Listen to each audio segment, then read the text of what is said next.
The whole episode is 16 hours and 47 minutes. And that's just the beginning of the extended Late Show Snyderverse. We're talking spin-offs, animated specials, theme park rides. Suck it, Warner Brothers. Suck it. Wow. His words, not mine. But yeah, suck it, Warner Brothers.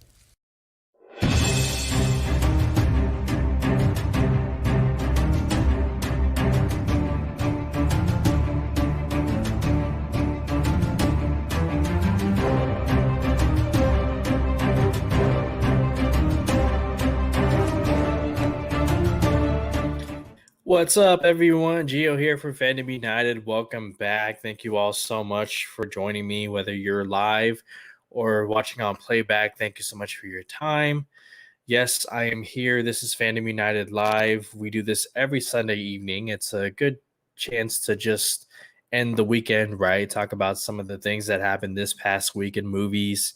And again, I appreciate your time and you being here to join me.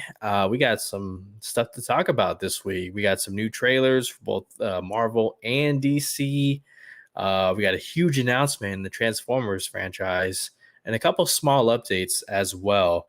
As of right now, I am by myself. I will be joined by my good buddy Keith shortly, and we'll get to that. But I'm going to start off with some small updates here. As you saw in the intro, that's right. Zack Snyder's Justice League is coming to Blu-ray this September in the US. Finally, it's happening. Everywhere else, UK, the movie has been available to own via hard copy Blu-ray, 4K, except the US. I don't know why that is. You could say Warner Brothers, they just... they I don't know. I mean, we've talked about it many, many times. But nevertheless, it is happening. And I plan on owning it while keeping my HBO Max subscription. Because, like many of you out there, I'm still pushing to restore the Snyderverse. Story isn't finished. It's not. I don't care what Warner Brothers says. And yeah, I've heard people talk about it online. I've heard the people complain and be like, get over it. You got your movie. Now what? Well, now you build off of that, right? Because the movie happened to be pretty good. Definitely better than the 2017 Justice League movie. And so why would you not want to build off of that? But no, if you're Warner Brothers, you're all about, oh, that movie's canon. It's canon because we say it is and not because we're trying to, defend our egos or anything like that. So it is what it is, but I plan on owning a copy of the Blu-ray. And furthermore, now this doesn't have a release date, but we will be getting a box set of Zack Snyder's DC trilogy. That's right. Man of Steel, Batman v Superman, Dawn of Justice. Notice it says the Ultimate Edition on the box. And Zack Snyder's Justice League. This is his trilogy. 3 films out of a 5-film arc that he had planned. Like I said, it's not finished, but right now I will take what I can get and I will do whatever I can to support this. If people say, speak with your money or let your money talk or something along the lines of that, I'm going to buy this, absolutely. And I will cherish it. I will hold on to it. And I've seen Zack Snyder's Justice League too many times to admit. And I actually plan on watching it again this week because I will have the house to myself, and which means I'm going to be blasting that audio like nobody's business. And it should be fun. But yeah, Zack Snyder's Justice League, the Blu-ray on the way this September, and a box trilogy set coming soon. Before we get to some other topics here, I just want to bring up some things that are on my channel that uploaded this past week. First is Batman The Long Halloween Part 1. Yes, that is now available to buy digitally. I highly recommend it. As a big fan of the DC animated films, this is one of their best ones. I've read the comic, 13 comic issue series, which I also recommend you reading if you haven't. But this story is so well told. It's done with such style without spoiling it. Um, y- y- you know these characters by now, but just the foreshadowing, the situations these characters are put in, it's just all really well done. I highly, highly recommend it. If you have seen the movie already, check out my spoilers review available on the channel. Also, I had a chance to watch a certain movie this week, F9, the Fast Saga, and I uploaded my review. I did get into spoilers.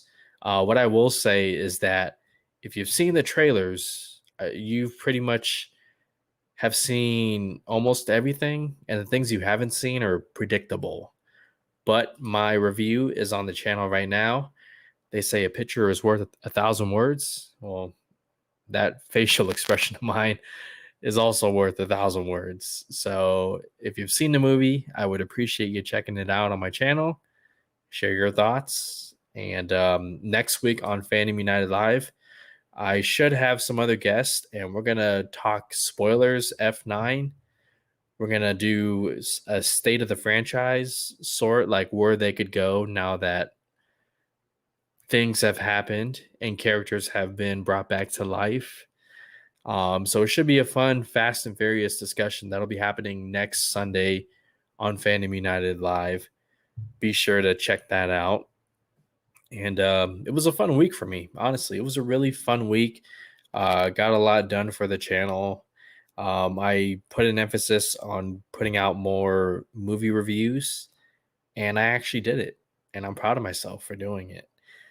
So yeah, there's that. And speaking of movie theaters, let's get to something I want to talk about. So Chris Pratt, star of the upcoming Amazon Prime's The Tomorrow War and next year's Jurassic World Dominion, he got a chance to talk about the theatrical experience and how great it is to have movies back in theaters and theaters now open.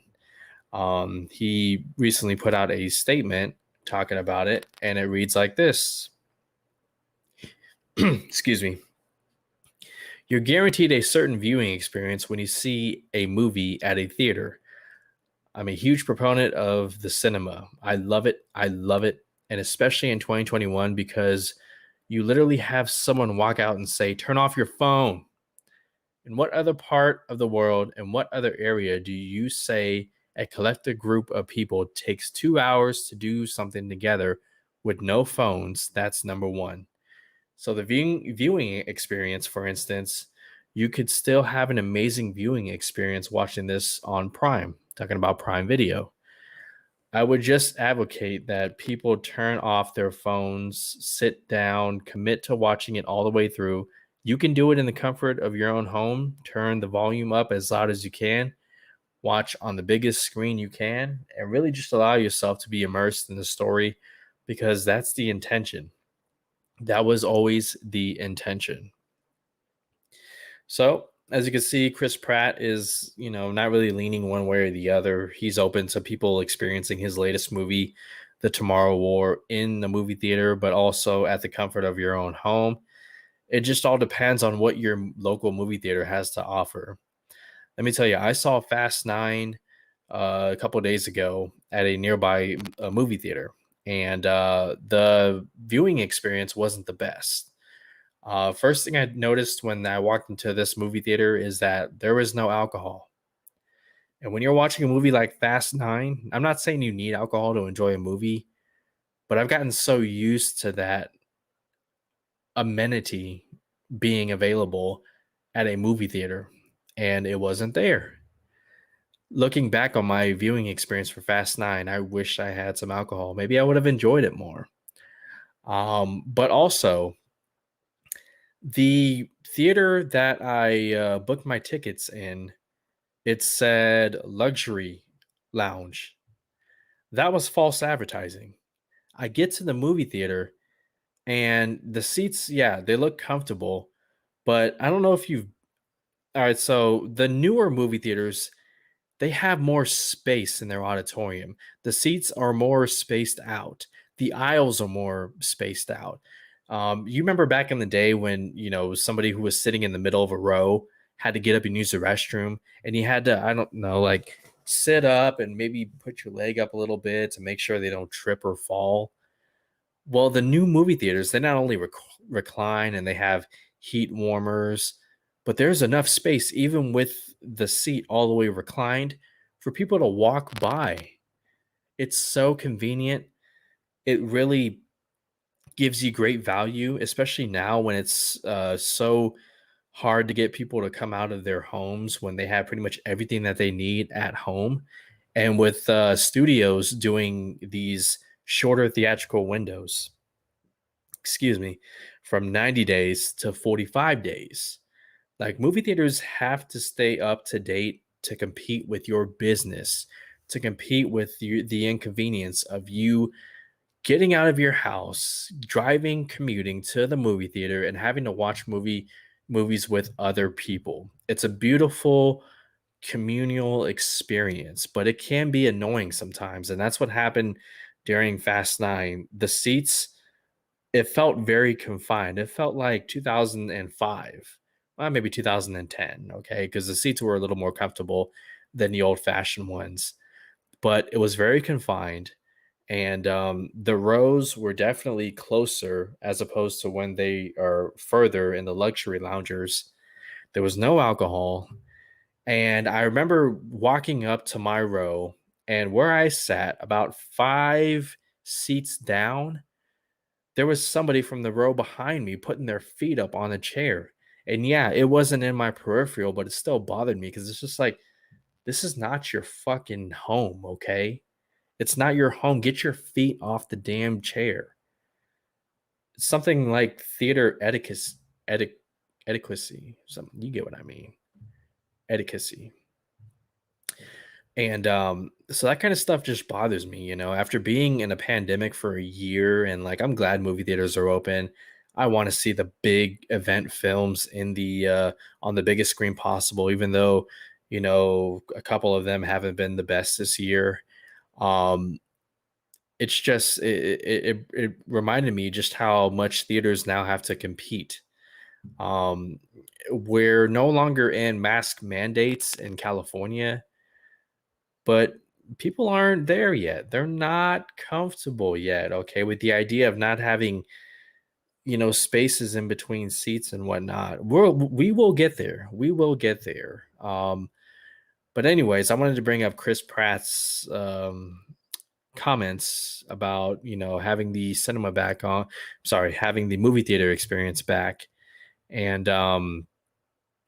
just in an ideal world, everyone has their phones off and theater etiquette and whatnot. But I guess it just comes with the territory. But what I will say is that local theater I went to, I will never go back to until they get up to date, until they start serving beer and wine. Again, not that I need that for every movie, but it would have been nice to have it for Fast 9. And until they redo their auditorium seats, their seating arrangements, I don't mind driving 20, 30 minutes out of my way to get the best viewing experience possible for me, at least. Okay. As somebody who, loves movies, as I'm sure you do as well, and enjoys watching movies with your friends or family, going out of the house and whatnot. So, just a little rant, something I wanted to share. And yeah, Star Drew, hello. Thank you for being here, Star Drew.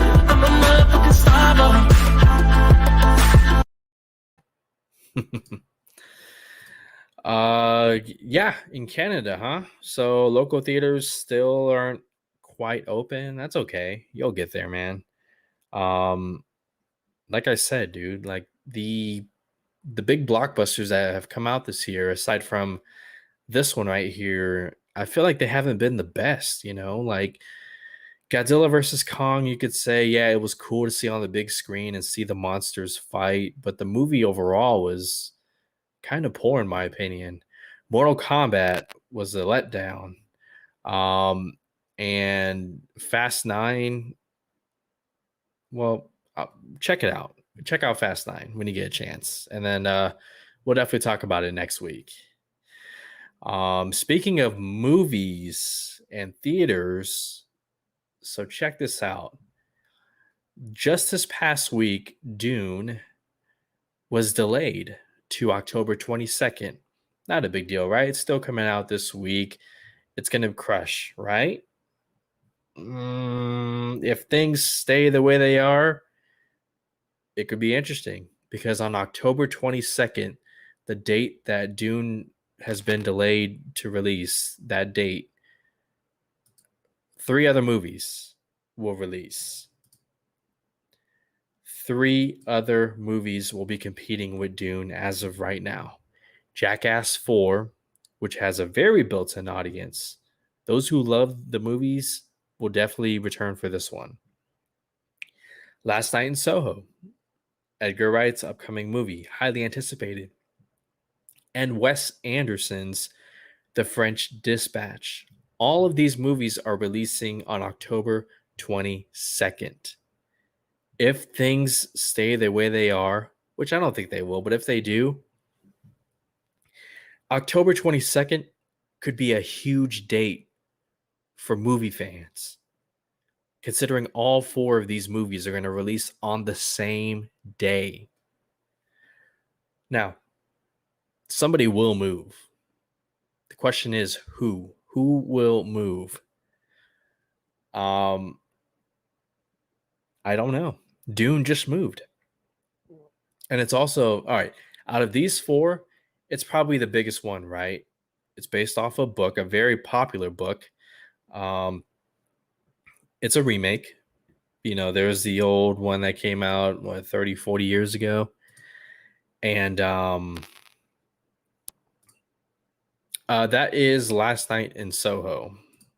Talking about that one right there. Yeah, on the bottom left. That is Last Night in Soho, the Edgar Wright movie. But yeah, I don't know. Somebody's going to have to move. And I don't know if it was right for Dune to choose that date, October 22nd. Considering it's also releasing on HBO Max the same day, that's a hybrid movie. And yeah, there's a built-in, fan base and whatnot, but Denis Villeneuve's last movie, Blade Runner 2049, a movie that I was late to the party to, and I really enjoyed. I was telling my buddy Jake about this on the other channel, Apocalypse Movies.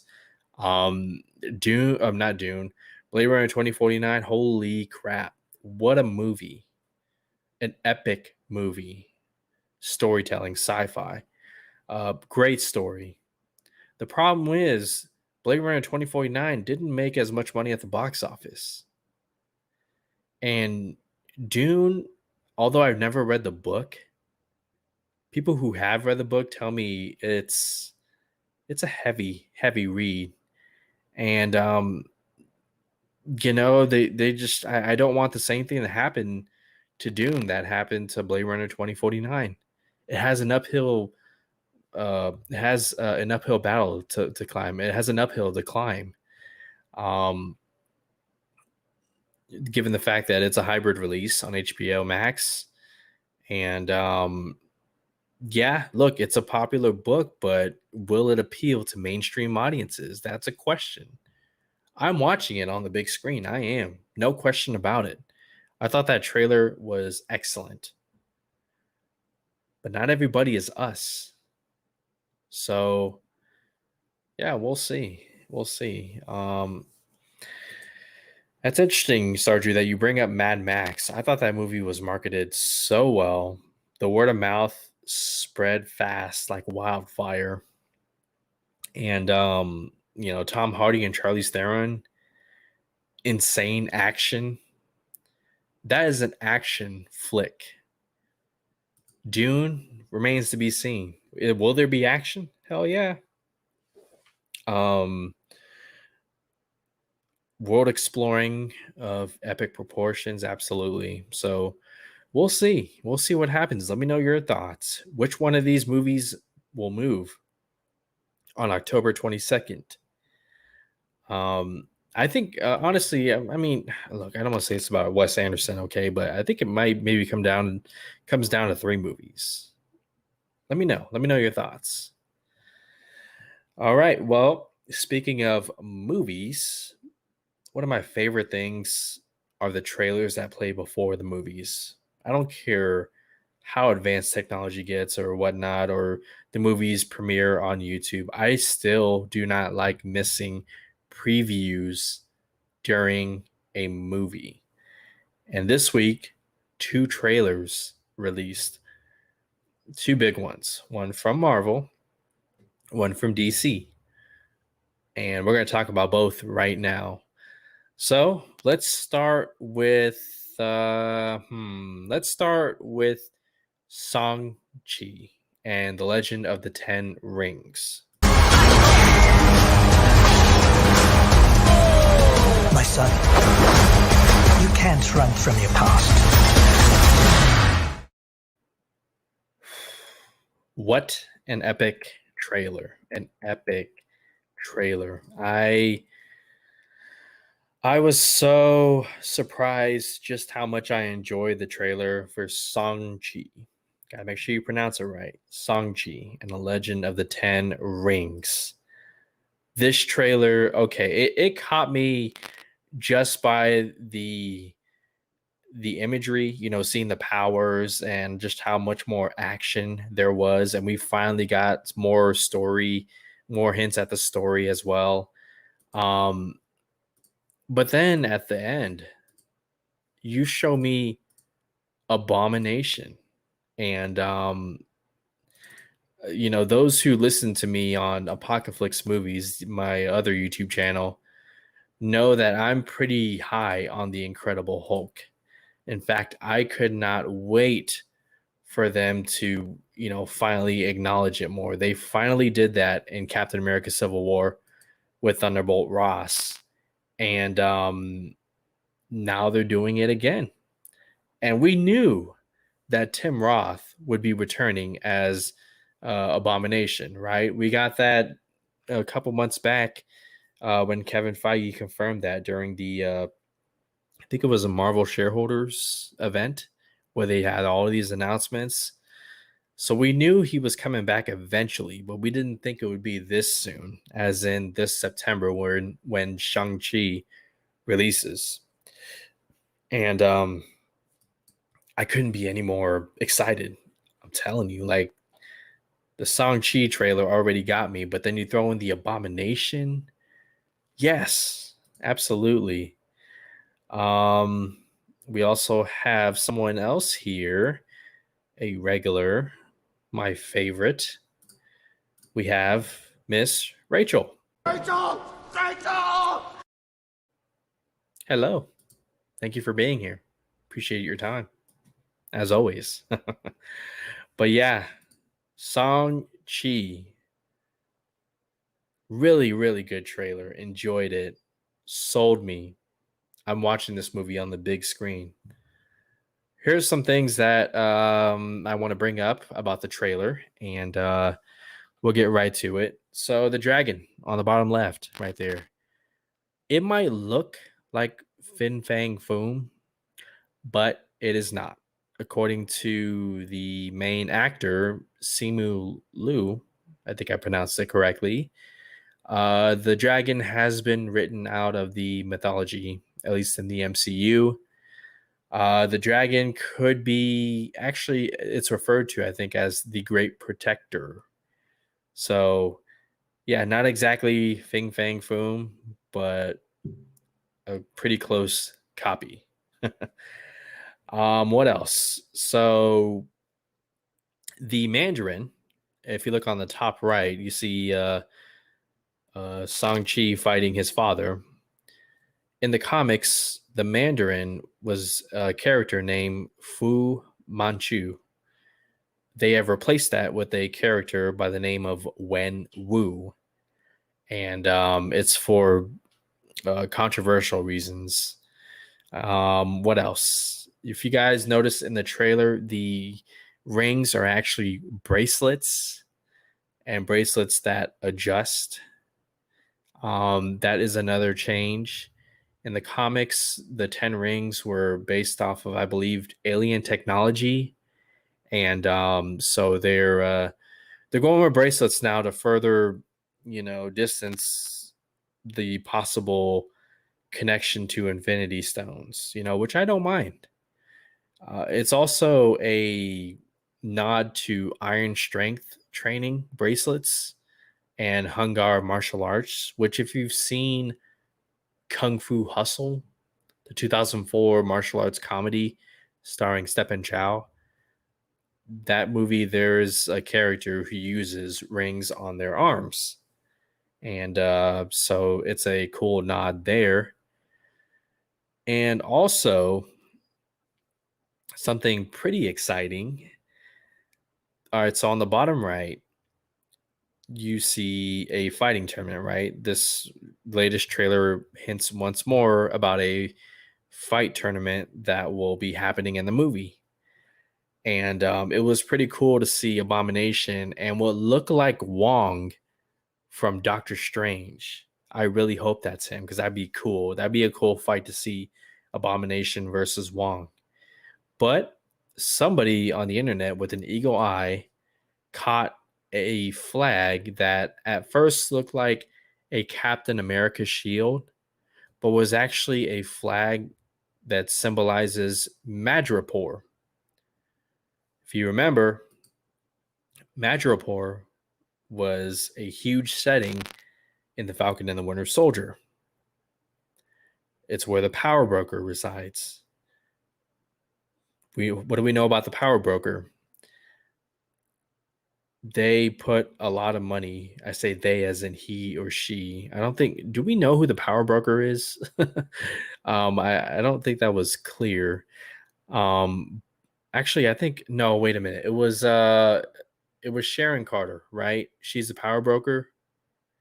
See, I can't even remember. But anyways, Madripoor, Power Broker, Super Soldier Serum research. It would make sense as to why the Abomination would be in Madripoor, right? Because he took the serum, or a version of the serum given by the Thunderbolt Ross and the Incredible Hulk. And so, will we see the Power Broker in Shang-Chi? What is Abomination doing there? Why is he fighting in the tournament? Could he be because, each powerful organization, whether it be the U.S. government, whether it be Doctor Strange and his sorcerers, do they each require in this tournament somebody to represent that organization?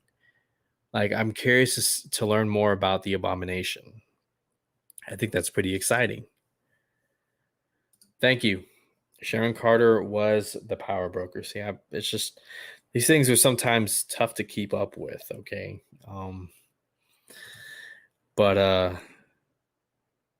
Yeah, I'm sold on this trailer, and I cannot wait to see this movie and learn more about the Mandarin, about the rings or bracelets, and about this fighting tournament that's going to happen. I think it's all great stuff, man. All right. Well, going from one trailer to another, let's talk about the Suicide Squad. I'm not joining your Suicide Squad. We'll see. My court date is coming up. And Miss Waller said maybe you could help me out. You're flexing in my door! Everyone stand down. Miss Waller, I don't Stand down! It's okay, I'm not okay. Each member is chosen for his or her own completely unique set of abilities. I need to feel the raindrops on my head, on my head. Hey guys, sorry I'm late. Had to go number 2. Good to know. So, the first couple of trailers of this movie were kind of split, right?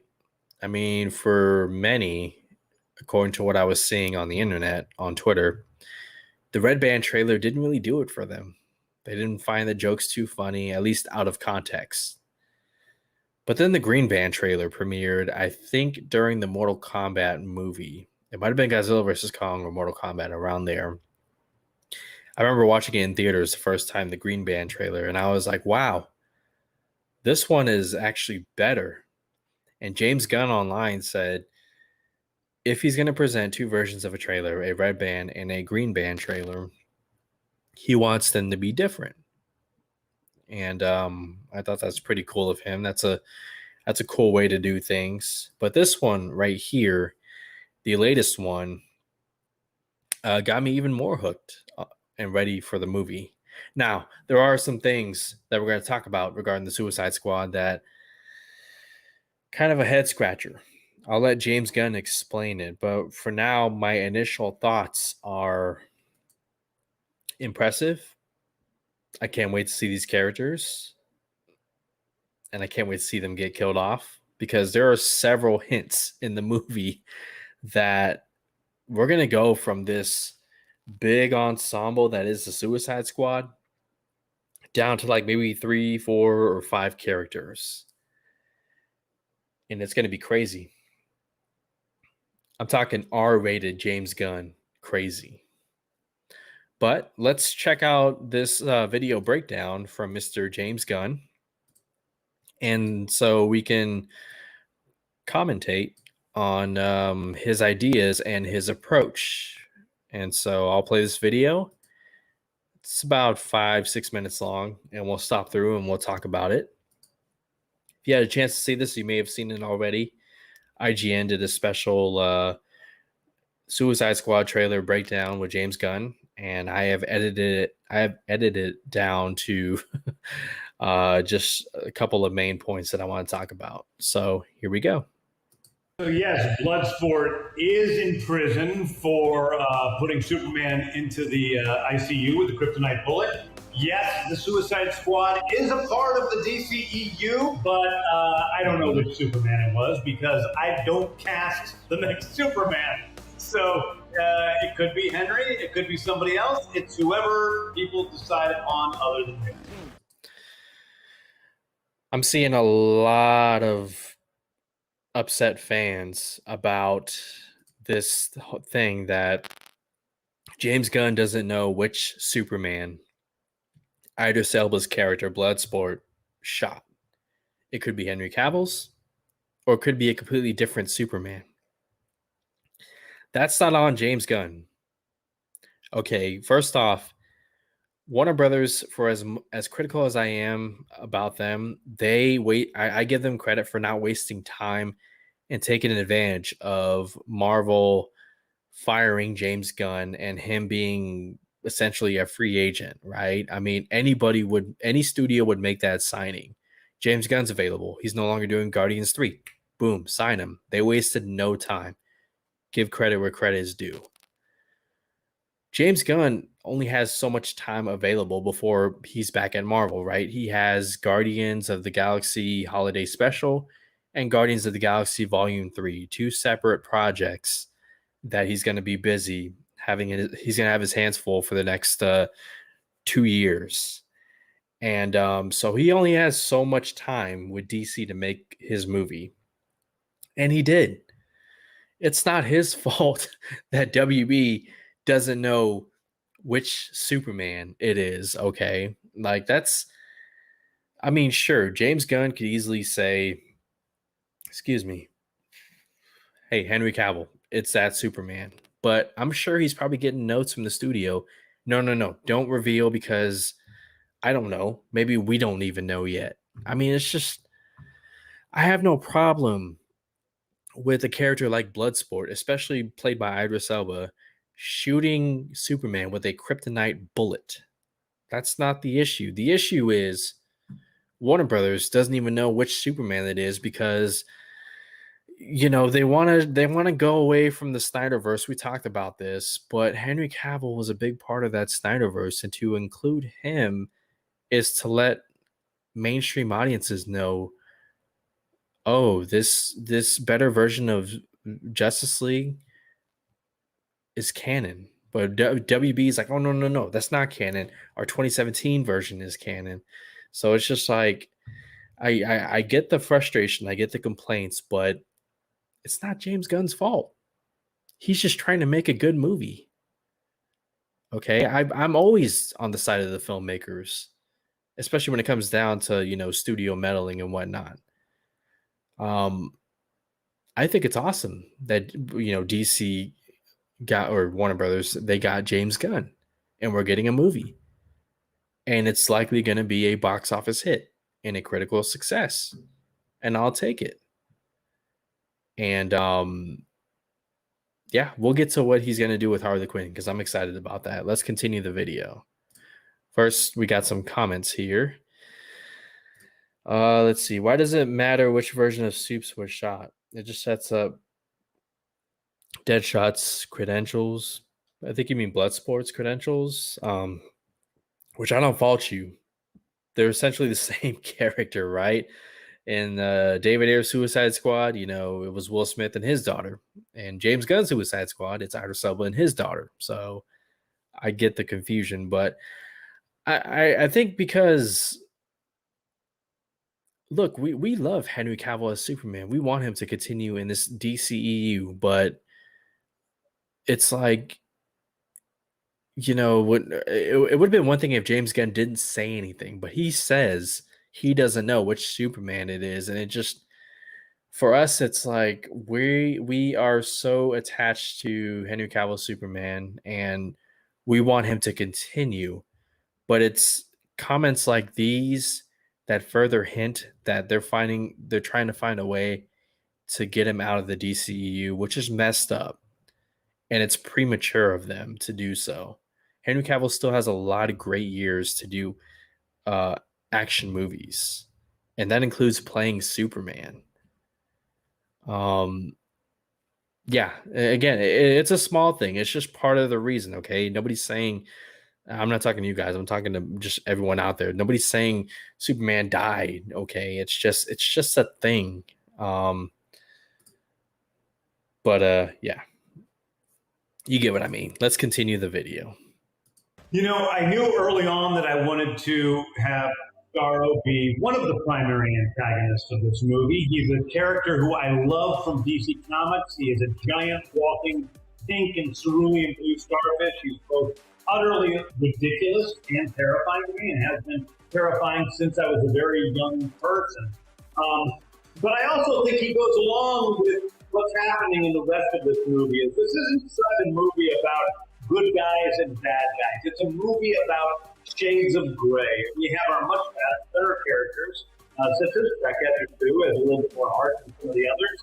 And then we have some of our much worse characters, like General Suarez, played by Joaquin Casio.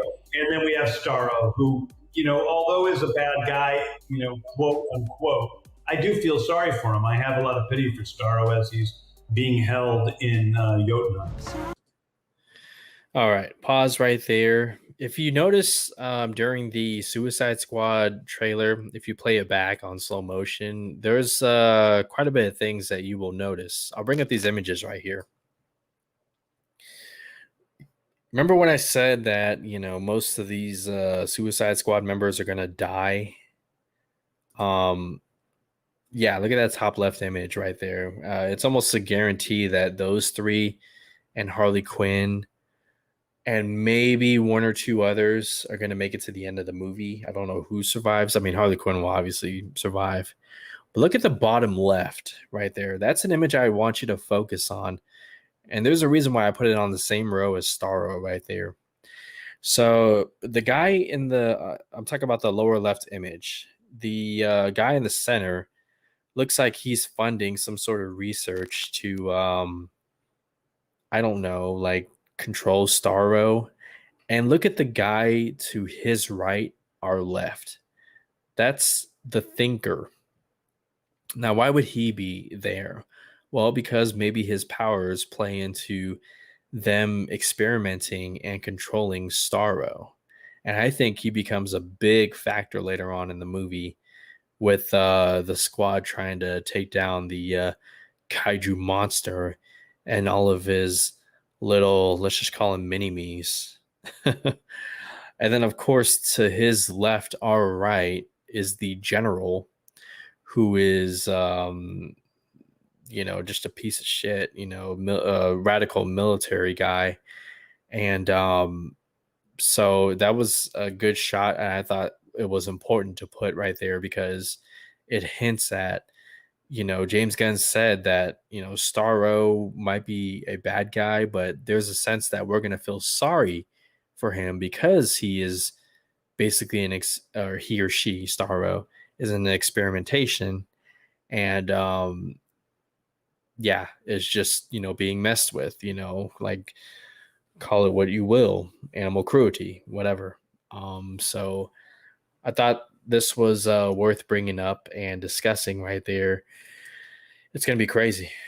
We're literally going to see Starro mini-me's latch on to people's faces like Alien and Aliens, the Alien franchise. And the fact that it's R-rated could get a little graphic, a little bit.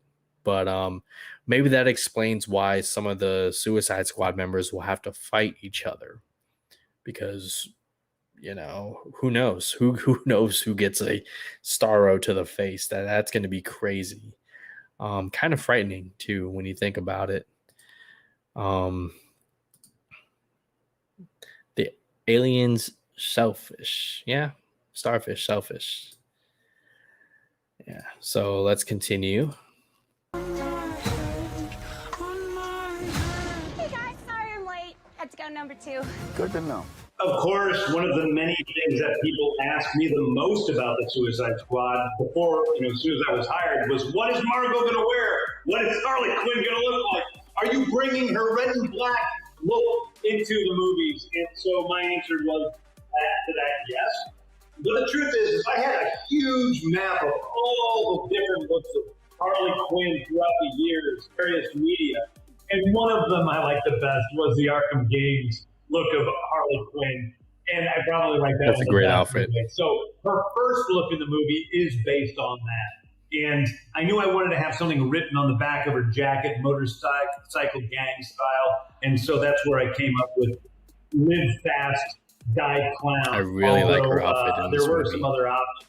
We also made a jacket that said Clown AF, and we had another jacket that said World's Best Grandpa. And it was between those 3 different jackets that we chose that. And then her second look in the movie is this beautiful red gown, which we see in various stages of degradation throughout the film. And I like it both as a full, beautiful gown, and I like it as it starts to get messed up. I think it's kind of creating our own iconic looks that's different from the comics or the cartoon or anything else. Bloodsport is a different character for me. All right, so I want to bring this up right here because this is more details about the Harley Quinn character and what we can expect in this movie. This is Margot Robbie. I believe it was a day or 2 ago. She talked about the movie. She said, I think in the first Suicide Squad film, she had a certain confidence and cockiness, knowing that she had the protection of the Joker, said Robbie. She was like, I'll go in on this mission and he'll get me out of here in a second. That was kind of her prerogative on that film. Then in Birds of Prey, it was, oh shit, it's a scary cold world. Maybe I can't do it. In this film, time has passed. It doesn't directly link to either of those films, but it's not something that Harley is wrestling with anymore. She's not waiting for Mr. J to show up, and she's not wondering if she can do it on her own. She knows. And it's pretty clear based off of the trailers that we have a more confident Harley Quinn, one who's more independent. And the only thing that I'm kind of shaking my head is that line towards the lower center where it's like it doesn't directly link to either of those films. Which once again tells me Warner Brothers is just trying to figure out this universe. And, it's just, I don't know. I don't want to get into it. Let's finish this video. And a lot of characters I've worked with, because the truth is I wrote this role for Idris Elba, not knowing which character from the comics I was going to use was going to use. And I'm using different characters, including a made-up character. So what I did instead was I took one of the characters I liked from the comics by the name of Bloodsport. In the comics, his ability is to pull weaponry out of thin air, and the way we interpret that in this film is he has a costume that is covered with all these different gadgets that he uses, all this weaponry that are like these transforming pieces of weaponry. And then he has this sort of creepy looking helmet, skull helmet, which I liked a lot. So I fell in love with the design, even though it looks very different from Bloodsport, the comics, who wears camo pants and a bandana. Mm-hmm. I'm gonna get you out of real life. I'm going to get you out of here alive. Yeah, I would say Real quick, something I never get tired of seeing, and I've seen this trailer so many times. It's the interaction between Idris Elba and Amanda Waller, Viola Davis's character, when he's holding a pen to Viola Davis's neck. And it just, once again, like, if there was a moment that sold you on this movie, it's Viola Davis as Amanda Waller, when she's literally yelling, "Stand down." And it's just like, that's that intensity. Say what you will about the first movie. Perfect casting. Viola Davis as Amanda Waller. And I hope she plays the character for a couple more movies after that. Because I would love to see more stories about the Suicide Squad, more characters, Gorilla Grodd and etc. Bring them all in. It could be fun. But let's continue. that Daniela Melchior's character, Ratcatcher 2, is in a lot of ways the heart of the film. She isn't innocent compared to the rest of them. She's taken up the mantle of her father, the original Ratcatcher. She controls rats like her father did, but she's also in prison for robbing a bank. She isn't a murderer. She has never been a murderer, and almost all the rest of the Suicide Squad members are murderers for one reason or another.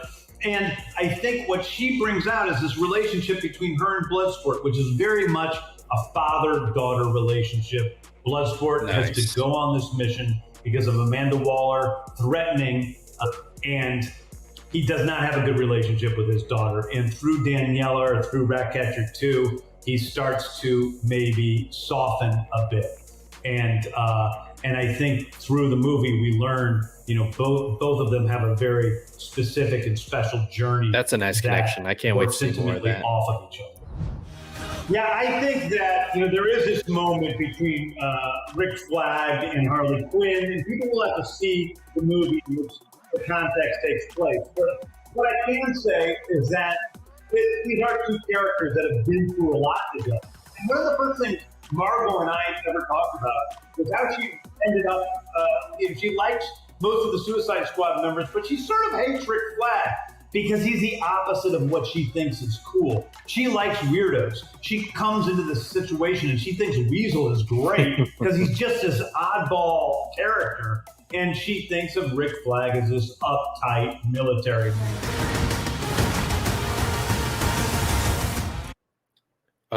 Did you guys see Starro's big eye on the side right there? Creepy. Ugh.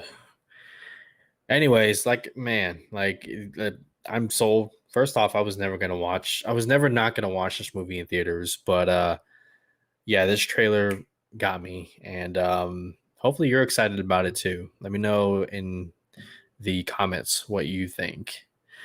A couple things I want to rapid fire through, and then one big thing, and then we'll end it there. Couple things I want to rapid fire.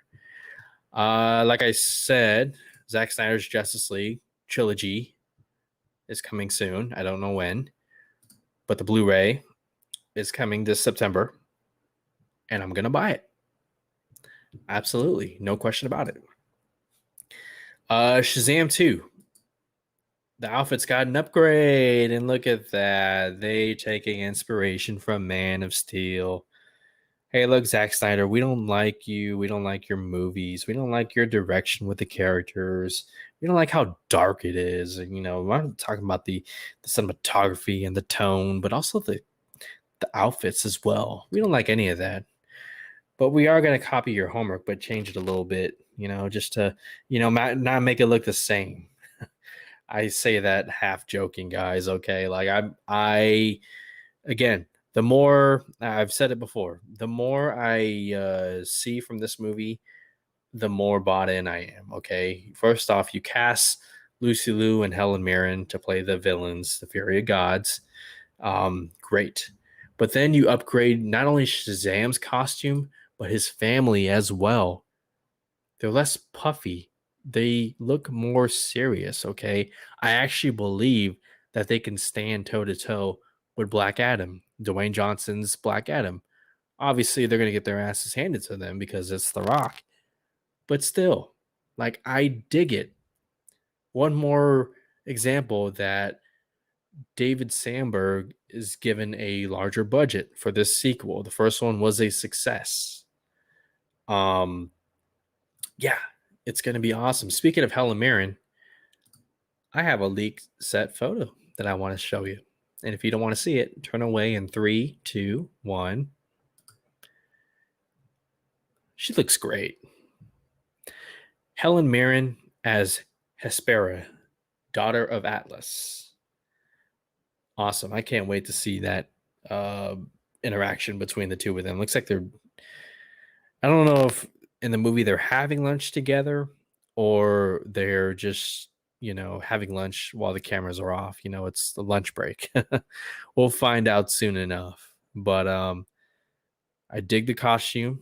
Love it. Helen Mirren, always fun to see her, whether it's in, roles like Fast and Furious, where she's just having fun, or a movie called Red, starring Bruce Willis and Morgan Freeman. If you haven't seen that, she's a badass, and I'm happy to see her. All right, rapid fire. What else we got? Another update. Yes, I know. I said the trailer was coming on June 10th, and it's June 27th. Where's the trailer? It's currently locked up at your local movie theater. They do, in fact, have it, but the trailer, in order to unlock it, Marvel has to give a code, which is pretty clever. But I bring this graphic up because, according to the Twitterverse and Grace Randolph, Andrew Garfield, Tobey Maguire, and Tom Holland will reportedly be in New York City this upcoming weekend. This upcoming week. For what? I don't know. Could be they're just, they miss traveling and they want to see New York City. Or it could be because this movie is coming out this December and we are a couple days away from July and not a single promotion yet. That may change this upcoming week with Andrew Garfield, Tobey Maguire, and Tom Holland reportedly in New York City at the same time. I'm going to keep my eye on that. And if I hear anything, I'll be sure to upload a video this week. You guys can subscribe to my channel. I follow Spider-Man No Way Home as if it were the second coming of Zack Snyder's Justice League.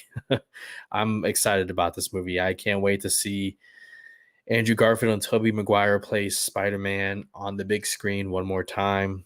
I said it before, I'll say it again. I never thought this would happen. This is a once-in-a-lifetime opportunity to know what it's like to be a kid again and to see your favorite Spider-Man, whichever one it is, on screen. It's going to be awesome. Let's see here. Me too. I'm so glad they're doing physical media for this. And like I said, I'm not canceling my HBO Max either way. That's a great service. But I'm absolutely going to buy Zack Snyder's Justice League on Blu-ray, 4K, whatever. It's happening. So yeah, that's about it. Now let's get to our one big thing and then we'll wrap it up. Who's excited for Transformers again? I am after hearing about this announcement. And there's a lot to dig into. So this past week, Transformers, the IP, the studio, Hasbro, they announced Rise of the Beast is on the way. And they are adapting the Beast Wars storyline. Can't believe it. This is happening. Are we excited about Transformers again? Maybe. let's bring up some details here of the movie. And these are details that were shared at the event where the movie was announced. I don't know the name of it. I'm sorry. But let me bring this up here. And this is what we know so far about Transformers Rise of the Beast. If I could bring this up, bear with me. All right. So, Transformers Rise of the Beast, directed by Stephen Cable Jr., who did Creed 2. I was impressed with his work on that movie. So, I'm excited to see what he does with this one. Starring Anthony Ramos from In the Heights, a movie I've yet to see. I'm hearing it's good. It's just the problem is not many people are watching it. So, I need to stop being part of the problem and start being part of the solution. But Anthony Ramos will be playing an ex-military character, and Dominique Fishback from Judas and the Black Messiah will be playing a tech-savvy character. So those are your two leads. The movie will feature Predacons, Maximals, and Terracons. And to the left, that graphic gives you a kind of an idea of where they could go with these Transformers. But anyways, the Predacons, Maximals, and Terracons will all appear in Rise of the Beast, which will primarily be set in 1994 Brooklyn, New York, although there will be some action in Peru. This is part of their full reboot, which started with Bumblebee, a movie that I do need to watch now. You'll have to forgive me, okay? My franchise fatigue carry over to that movie, and I need to check it out now that, they're being serious about this reboot. And there will be lots of G1 influence, which a lot of Transformer diehard fans are excited about. So who could we expect in this movie? As far as Maximals go, you got Optimus Primal, who's the leader. You got Air Razor and Rhinox, who are two pretty big characters in the lore. And then for Predacons, you have a character named Scourge, who is the leader of the Predacons, and Nightbird, who is the second in command. Also appearing in the movie is Optimus Prime, and he will be voiced by Peter Cullen, so that's great. And Bumblebee will be returning as well, along with RC, who you may have remembered from Transformers Dark of the Moon. The third one, if you haven't, it's okay. Those movies kind of blend in after the first one. And this was a quote here from producer Lorenzo de Bonaventura. He says, "It felt like the prior movies had exhausted the Autobot versus Decepticons conflict, and him, and the other creative minds wanted to show different tribes of Transformers." So, quite a bit of details, a lot to take in. But what does it all mean? Like, it's great, but what does it all mean? Well, I took the liberty of collecting some notes and preparing it to you. I don't want to offend any longtime Transformers fans, but this is like the basics of, Beast Wars and what this all means. So bear with me. Transformers Rise of the Beast. All right, so to break it down in the most basic, simplest terms, Predacons and Maximals are descendants of the two Transformers main factions. Predacons come from Decepticons, Maximals come from Autobots. So Predacons are bad guys, Maximals are the good guys. I don't want to sound like I'm mansplaining because I'm learning as I go too, okay? During an encounter where the Maximals are attempting to stop the Predacons from collecting powerful crystals known as Energon, the two ships crash land on a mysterious planet which is loaded with deposits of Energon. I'm giving backstory as to why they turn into beasts, okay?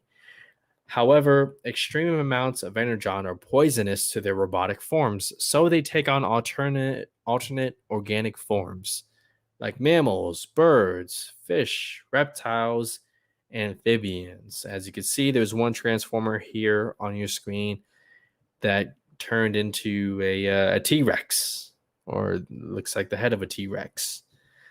So you're gonna see rhinos, you're gonna see birds, you're gonna see all these cool things. It's like a blend of Transformers meets Jungle Book. Okay.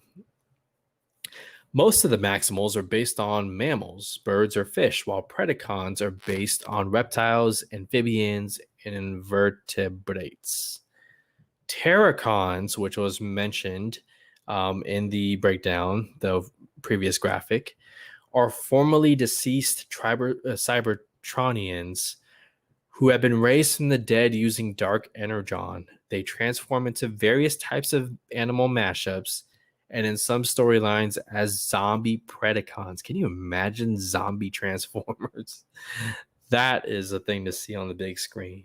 So that's your basic breakdown right there. What does it all mean? Here's a quick answer. The lore is much deeper than this, but I just wanted to give you guys a sense of what this all means. Predacons, Maximals, good guys, bad guys, why they turned into beasts in the first place. Okay, they crash landed on a mysterious planet. They found out that too much of these energy deposits are poisonous, so they take on these alternate organic forms. Hence, Transformers Rise of the Beast. I'm sure the movie will further explain it in a much better way. But I just wanted to give you guys a quick breakdown of this.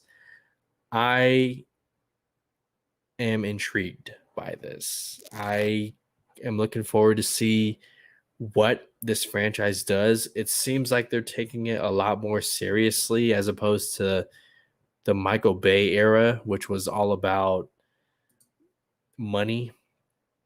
And they just they didn't care how much the movies sucked or whatnot. They cared about was, hey, it made over $1 billion or it was extremely profitable. Make more, please. But it sounds like they're finally starting to take this seriously, and instead of thinking about money, they're thinking about the fans. And if you do that, well, then the money will come. The money will come. So yeah, it's exciting stuff, guys. I need to watch Bumblebee. If you've seen it, let me know what you thought of that movie. I'm hearing some good things about it, and because it will tie into this new thing that they're doing with Transformers, it's a must see now. So those are my thoughts on Transformers, and I'm with you, Stardew. I used to watch the Beast Wars cartoon myself. I checked it out a couple of days ago, very dated, but I remember loving it as a kid. My memories of it, as far as like the actual story, are a bit, they're, it's been over 20 years, so it's a little faint. But doing all this research again got me more excited about it, and looking forward to it. Like I said, I'm intrigued. But Primal could be a gorilla. That is for sure. Yes, there is a cheetah. And Bumblebee, Rachel says Bumblebee was light and fun. That's good. I mean, if there's less Michael Bay mannerisms and cheap product placement like Bud Light. This is Great White, but Bud Light and those things are just it's a comedy, But we'll see. Fingers crossed. Okay, nobody's hoping for Transformers to fail. We just want to be entertained and to not be insulted. Okay, so hopefully they do right. But that's gonna do it, guys. Thank you so much for joining me. My I'm going to call you guys family. You guys are family to me. Thank you so much for your time and for your subscriptions. I appreciate it. Those of you watching on playback, I appreciate it.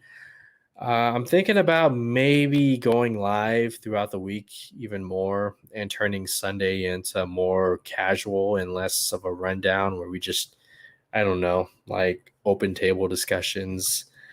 Keith has had internet issues, so we weren't able to talk with him, but hopefully soon. Hopefully some of the Apocalypse guys jump on these streams once in a while. I'm sure when DC Fandom comes, they're going to be like, hey, Gio, what are you doing? I'm still making my mind up with that. I definitely want to do some coverage on here. My ideas are very ambitious. So when it gets closer to that, we will talk about that. But yeah, thank you so much again, Rachel. Thank you. Rachel! Thank you so much, Starju. I always appreciate you being.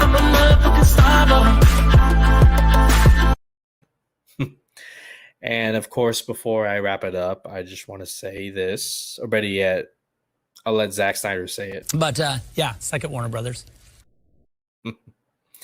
You guys have a great night. Thank you again for everything. And I'm sure I'll see you guys on Tuesday. Take care.